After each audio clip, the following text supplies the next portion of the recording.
وعلى آله وأصحابه أجمعين. أيها الإخوة الأحباء، تكلم الجميع بما فيه الكفاية عن المعتقل، وقضية فعلا ينبغي أن تكون هناك مهرجانات ضخمة حتى يبقى المعتقل في أذهان أبنائنا، لأن أبناءنا الكثير منهم لا يعرفون شيئا عن المعتقل إلا إذا كان أبا أو أما. ولا يمكن تحرير المعتقل إلا بالقوة، هذه حقيقة. نحن نريد المعتصم. أين المعتصم الآن في هذه الأمة؟ المعتصم هو الوحيد في هذا العصر والزمان أن يحرر المعتقلين والمعتقلات. حينما كانت امرأة واحدة، ليست آلاف النساء ولا مئات الآلاف من الرجال، امرأة واحدة كانت معتقلة عند العلوج وصرخت ومعتصمة وإسلاما وهي في السجن، فقال لها السجان: أين المعتصم حتى يسمع صوتك؟ هو في بغداد.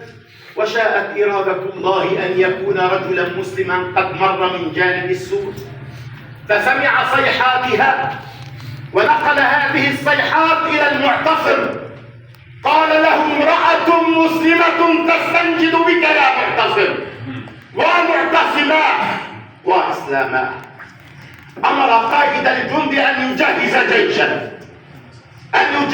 جيشا من أجل تحرير هذه المرأة. وفعلا سار الجيش وقاتل الأعداء، وكان هناك شهداء كثر من الجيش حتى حرر تلك المرأة، ورجعت وهي رافعة الرأس، والمعتصم شامخا في عليائه أنه استطاع أن يحرر معتقله من أيدي الطغاة والبغاة. أنا أخاطب كل الفصائل وكل الأحرار وكل القادة: هل عندكم هذا المشروع؟ عندكم مشروع تحرير المعتقل، أم أننا قد نسينا المعتقلين والمعتقلات؟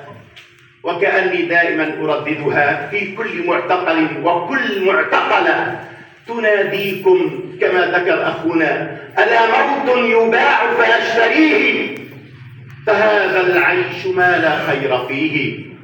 ألا موت لذيذ الطعم يأتي يخلصني من العيش الكريم. هذا لسان كل معتقل، لسان كل معتقل. وأنت أيتها الأخت وأنت أيها الأخ، يا من لك إخوة وأخوات في سجون الأعداء، عليكم أن تتمسكوا بحقكم، وعليكم أن تتذكروا أسماء بنت أبي بكر حينما جاء إليها ابنها عبد الله بن الزبير وهو يقارع الظلم والطغيان من ظلم الحجاج. قال لها: أماه، ماذا ترين أن أفعل؟ قالت: بني، ألست على الحق؟ قال: نعم، أنا على الحق. قالت له: اثبت على الحق، لا تزحزح عن الحق، ابقى في طريق الحق. قال: أماه، أخاف أن يمثلوا بي بعد الموت، بعد ما يقتلوني مثلوا فيه.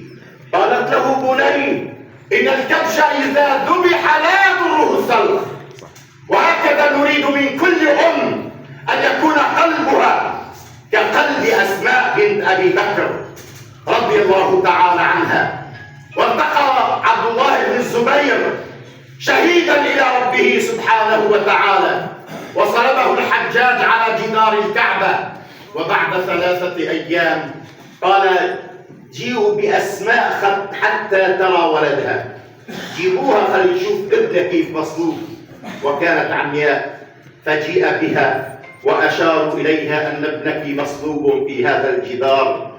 فرفعت يدها ورفعت رأسها ورفعت صوتها قائلة: أما آن لهذا الفارس أن يترجل؟ ثم رجعت إلى مخدعها. هكذا أيها الإخوة الأحبة، لا يفل الحديد إلا الحديد. لا نسترحم عدونا ليس في قلبه رحمة، لأن الأعمال التي فعلها